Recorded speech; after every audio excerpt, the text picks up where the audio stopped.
My Lords, the respondents have persistently maintained that the December 2012 elections were regularly conducted, and that this Honorable Court should uphold the declaration made by the chairman of the second respondent. Yet, whenever they are confronted with the primary record of the poll, which is the pink sheet, they resile from it on the grounds that there are defects on the record. Even more bizarre is the fact that in spite of these misgivings, it is these same so-called defective pink sheets that went into the declaration. Now, the respondents again, and especially the third respondent, as we have again heard this morning, has taken issue with the petitioners on the number of pink sheets filed by them, insisting that it is less than the petitioners assert. I thought this was a dead issue, settled after KPMG came in, but it was stated in the address and has been repeated this morning. Now, according to the KPMG report, they discovered a unique pink sheet set in the registrar's lot of 8,675.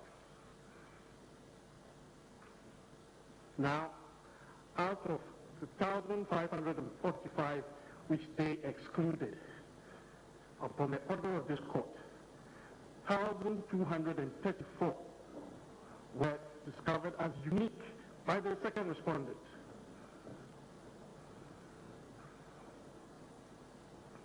Now, another 804 was found as unique from the president's set. And then out of the pink sheets that the respondents confronted the second petitioner with, 648 were found to be unique, making a total of 11,421. Now, if you take into consideration the fact that one box of the president's lot was not counted, several boxes in the vote of the registrar was not counted, and that they, the respondents, failed to disclose what they had, one can clearly see that the 11,842 that the petitioners said they filed was indeed what they filed. They did not disclose what they had. But out of the few that they disclosed in court, 648 of it were unique. It was not in the president's set, it was not in the registrar's set. And they know what they still have. We are ending today.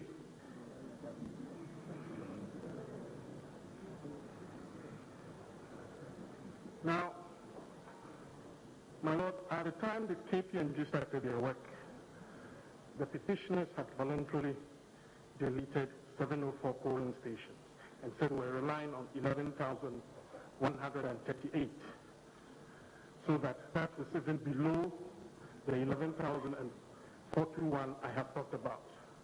At the time the address was filed, the petitioners are relying on 10,119 pink sheets, all shown to be unique, and it includes the 22 unknown locations. Now, the respondents again take issue with the dwindling numbers of pink sheets. Lords, the further and better particulars ordered by this court gave the respondents full information on the case that the petitioners will be making. Each polling station being relied on was disclosed with a particular violation associated with that polling station. So before trial, the respondents were fully aware of the case that the petitioners will be making. if they had any issue against any of those pink sheets, they had every opportunity to raise it. None whatsoever was raised. Therefore, no disadvantage whatsoever was occasioned the respondents by the petitioners deleting some of these pink sheets.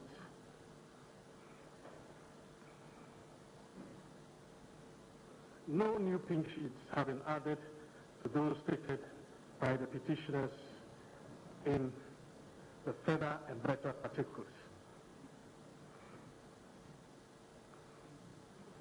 And the petitioners take the view that there was absolutely no need to replace those polling stations that were discarded.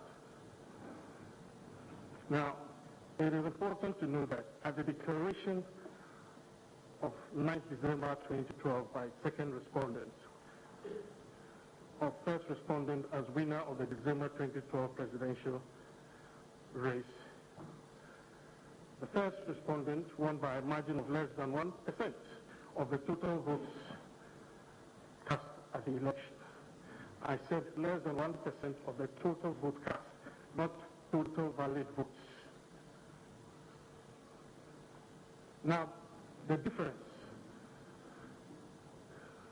between the first respondent and first petitioner was 325,863 votes. Now, this result should be taken against the backdrop of the outcome of votes garnered by the presidential and parliamentary candidates for the MPP and NDC respectively in the December 2012 elections. The first petitioner obtained a total of 5,248,898 votes, as against the total of 5,248,882 by all MPP parliamentary candidates, showing a difference of only 16. When you add all the votes of the MPP parliamentarians as against the votes garnered by the first petition, there's a difference of 16. Now, with respect to the first respondent, he obtained 5,574,761 as against 5,127,641 by all NDC parliamentarians, showing a whopping difference of 447,120. That is the difference between what the first respondent got and the total votes of NDC parliamentarians. 447,120. Now, what accounts for this huge difference? It cannot be skirt and blouse, as we say in popular parlance, because the NDC are in the majority in parliament. But what is curious about this is that the majority in parliament secured 121,241 votes less than the minority. That is what we are confronted with from the statistics given by the second respondent, that the majority in parliament secured less votes than the minority.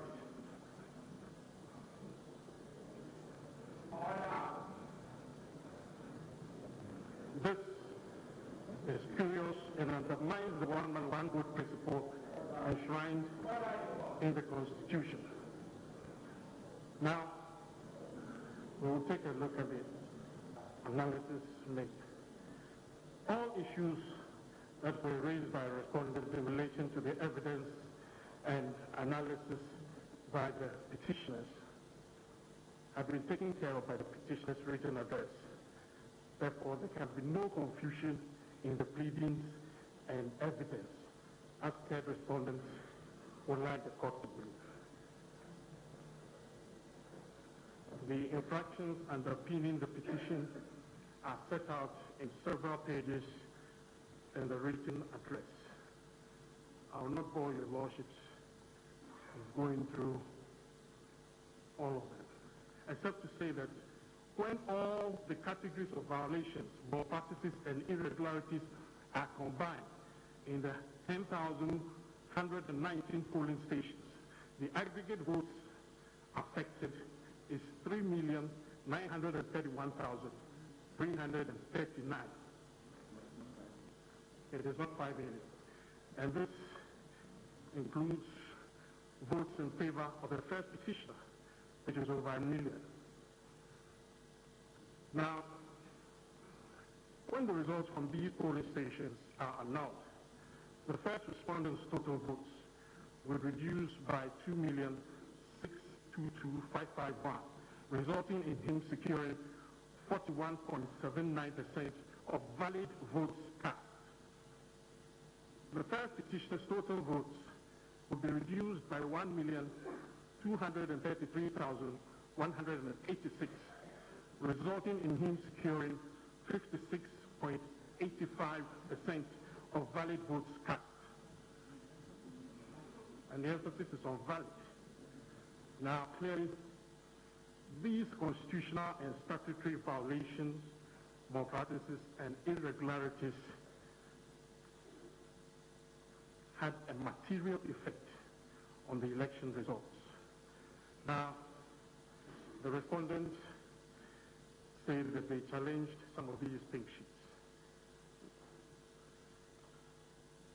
In our address, the petitioners refer to what they call the respondents' preferred data set, which is taking into consideration all pink sheets that the second petitioner was confronted with in court. And if that is taken out of the 10,119 polling stations, we get 9,095 polling stations. That is, we have taken out over 1,000 pink sheets that were used by the respondents in this court, challenging these pink sheets. We have taken them out not because we accept those challenges, but for purposes of analysis. And on the basis of 9,095 polling stations, the total combined irregularities from these polling stations will be 3,554,853 votes as the number of votes that will be affected. Now, where results from these polling stations are announced, the first respondents' total votes will be reduced by 2,365,265, resulting in him securing 43.14% of the valid votes cast. First petitioner's total votes will be reduced by 1,123,025, resulting in him securing 55.45% of the valid votes cast. Here again, it shows that the violations, malpractices, and irregularities using the respondent's preferred data set would have a material effect on the declared results. We should add that if we are to take each of the violations, they by themselves will have a material effect on the results, in that the first respondent would not be able to make 50%, which is 50%, which will be under the constitutional requirement of 50% plus.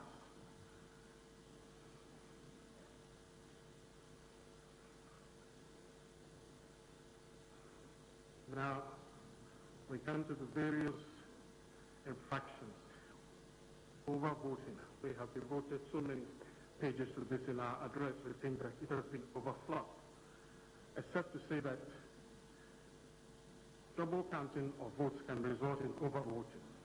And there was talk of the petitioners not providing evidence of people engaged in overvoting. How that could be done, I don't know. Voting is in secret. It is only afterwards that when the votes are counted, it is seen that there is an overvote.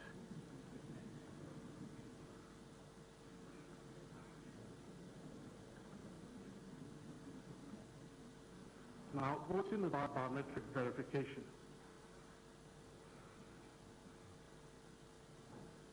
Now, CI 75 provides that every voter must undergo a biometric verification before voting. There is no discretion in that, even though The second respondent had sought to give discretion to the presiding officers. Regulation 32 of CI 75 is the only emboldened provision in that law which underscores its importance. It is bold. That's the only provision that is bold to underscore its importance, that it is mandatory. Everybody voting should undergo a biometric verification process. It includes Air Force,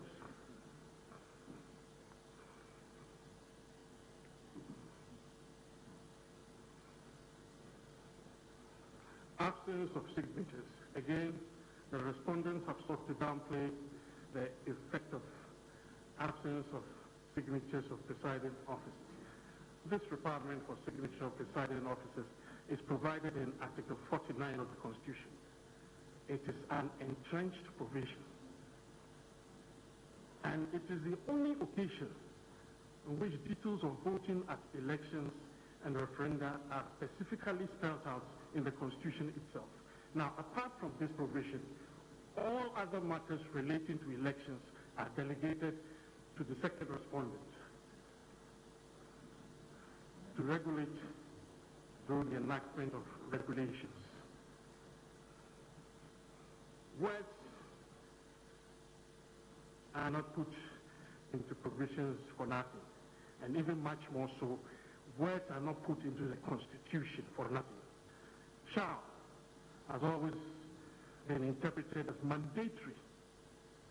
We refer your lordships to the Interpretation Act 1960, CF4, Section 27. The courts do not introduce words into the Constitution, especially when words there are expressed in mandatory terms. We refer your lordships to the case of Kenya and Addison versus Archer, 1993, 94, 2000 Report 562. Now, similar provisions in the Constitution where the word shall have been used and declared as mandatory by this court. The Attorney General versus Federal Atlantic Company Limited, 2005-2006 Supreme Court of Ghana Law Report, Act 271. Hamidu and Waterville and others, unreported, 14 June 2013. Hamidu and Isifuton and others, unreported, 21st June 2013. These cases were decided by the interpretation of Article 181 of the Constitution, which makes it mandatory for government to seek parliamentary approval for loans contracted internationally. In Federal Atlantic case, so far, Kufu JSC said on Article 181 at page 306 that the applicability of constitutional provisions is not optional and is not predicated on any person's opinions in that regard, unquote. The signing of the forms by the presiding officer, apart from being a mandatory constitutional duty, is also to validate and authenticate the results of the election. Therefore, failure to do so will render subsequent communication of the results to the returning officer unconstitutional, null, void, and of no effect. Absent the signature of the presiding officer, the pink sheets must not enter the collation of the presidential results. It is a willful violation of an entrenched constitutional provision. Now, Dr. Afarijan, before this court, admitted that 905 pink sheets were unsigned. In this court, the petitioners led evidence to show another 900 or so were also unsigned in addition to that. The total number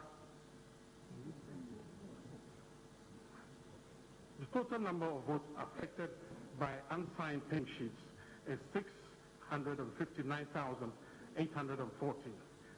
This figure alone substantially and materially affects the declared results of the presidential election. So that by itself alone, unsigned pink sheets has a material effect on the declared results. The unknown locations, the respondents were unable to discharge the issues raised by the petitioners on the unknown locations. And what is important in this regard is that these 22 locations went into the declaration. They went into the declaration, even though they are not in the 26,002 official list of polling stations. Duplicate serial numbers. This is another infraction that the respondents have constantly been trying to downplay.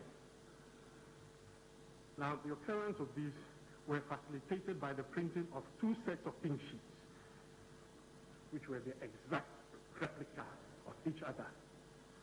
The second respondents have not been able to explain why the need for these two sets. And it is the existence of these two sets that facilitated the abuse of pink sheets in this election. It made it possible for anybody to pick up a pink sheet and fill it in and throw it into the lot. Now,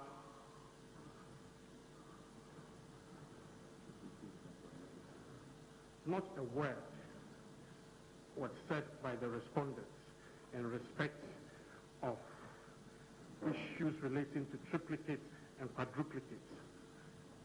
One would have thought that since this was the last things that we dealt with in this court, it will be fresh on their minds. Not a word. And one can understand that because it is unanswerable.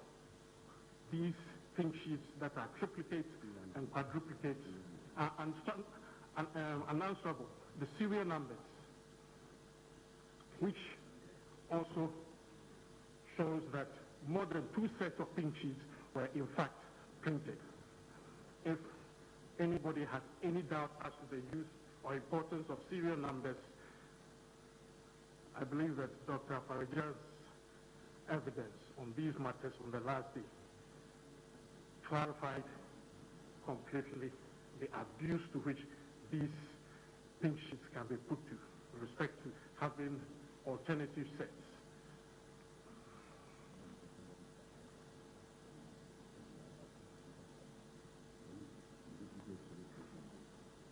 Then there is polling stations with different results, different pink sheets, but with same polling station code. Again, all these pink sheets went into the declaration, even though one could not determine which was the official one representing the particular polling station. Well, Dr. Afarijan, in the course of his evidence, made several critical admissions. With respect to biometric verification, on 10 June, at pages 7 and 8 of the proceedings, he admitted that the BBD device reinforced and enhanced the principle of one man, one vote. On 6 June, he admitted that at the time he caused the pink sheets to be printed, the law was that everyone voting must be biometrically verified. And then on that same day, he admitted with great reluctance and pre-verification that he had not seen a single pink sheet before making the declaration. This is at pages 48 to 49 of the proceedings. That at the time he made the declaration, he had not seen a single pink sheet, and that pink sheets were not brought to Accra, as if the elections in Accra did not involve pink sheets.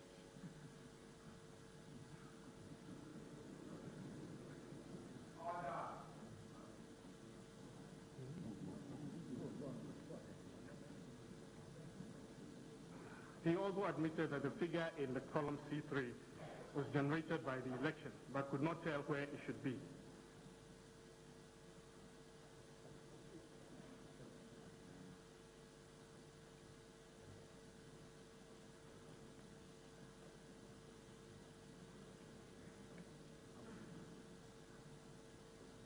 Also, Article 42 gives the right to vote, but it is made subject to other laws regulating voting, especially the People's Representation Law.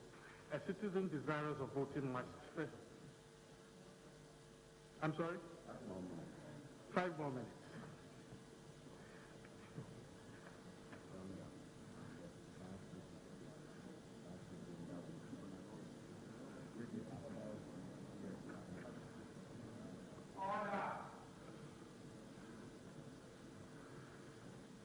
A citizen desirous of voting must first register. The status and right to vote are governed by statute. In Article 63(3), it refers to valid votes. Now, valid votes connotes votes that are devoid of infractions of the existing law. A non-registered citizen cannot go to the polling station to vote on grounds that he is over 18 and of sound mind and a Ghanaian. The reference to valid votes means that votes can be invalid. And when votes are invalid, they can be properly annulled. And that is the power that is even established in the second respondent, to annul invalid votes. And indeed, in instances, evidence of which is before this court, results of certain polling stations were annulled.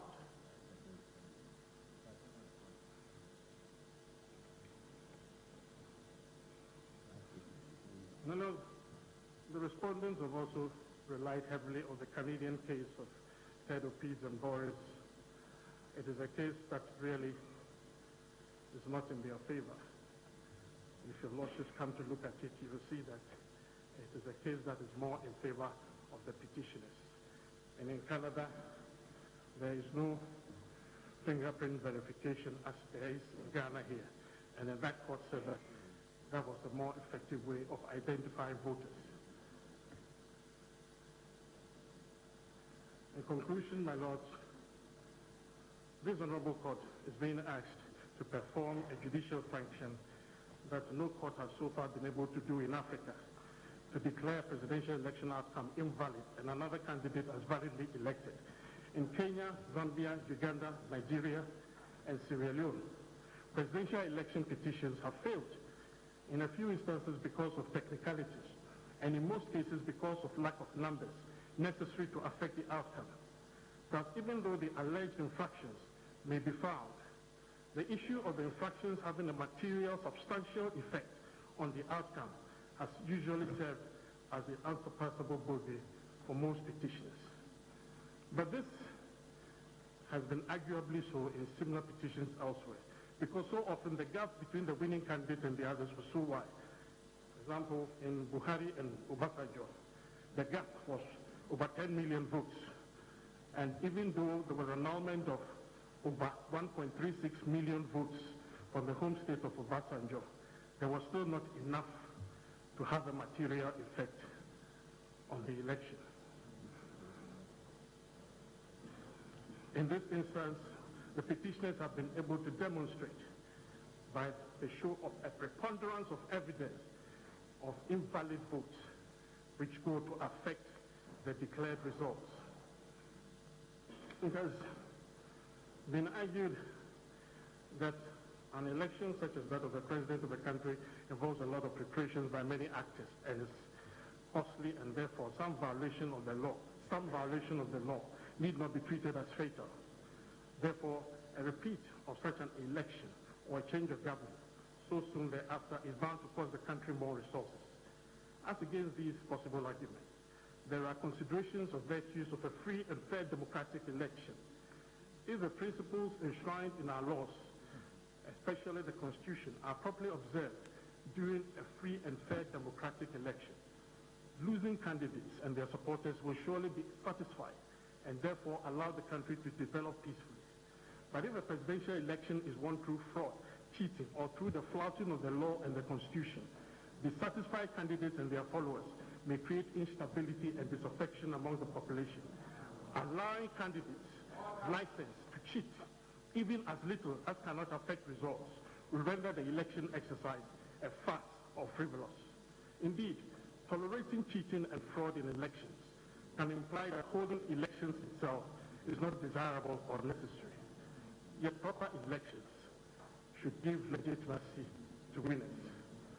As Lord Mansfield said long ago in the case of RV Works, the Constitution does not allow persons to speak. I'll just round up. Round up.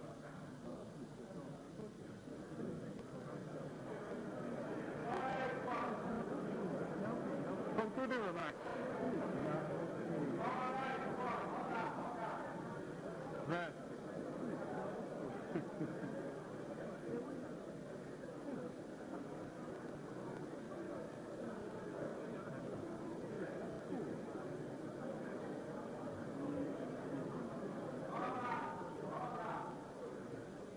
My Lord, I respectfully am obliged to point out that CA4 has been repealed. I'm respectfully obliged to point that out.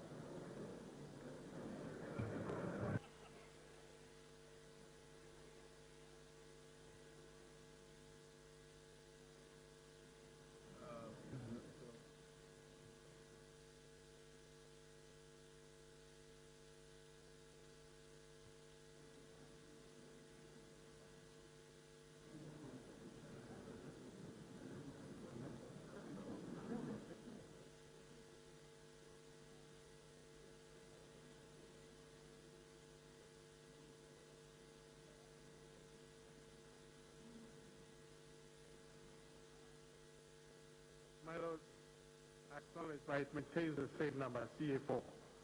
That is what is maintained in the Interpretation Act.